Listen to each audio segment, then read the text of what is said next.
that can be related as the fire of hell, one of the fires of hell. Well, probably the main fire. Obviously, it's the bad fire.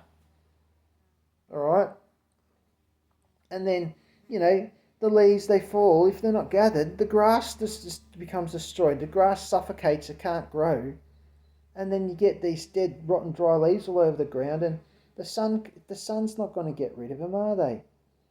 It dries off as much water as it can until it can't evaporate anymore, and then you got this dry leaf on the ground, right? And then people might step on it, might become dust, and some might, maybe if it's on a concrete and it's becoming into dust over and over, the water will evaporate and it'll all become water, and then it'll rain again. But the sun can't do that.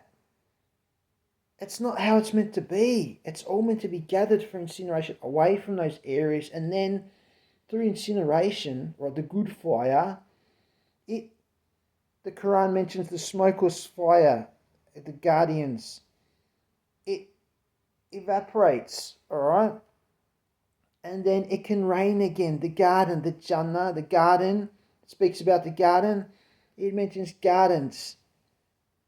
The people that are righteous, that the people will have the gardens with underneath, the rivers flow underneath those gardens. It even mentions the rivers underneath, the aquifers, the rivers. There's the rivers underneath the ground. There's aquifers. Think about it. It mentions all this, all right? And I've come to know this and then go back to the Quran to see if, and I've found out it actually does. It's actually mentioning all the things I believe in naturally. Because I haven't just read the Quran and knew this and then no.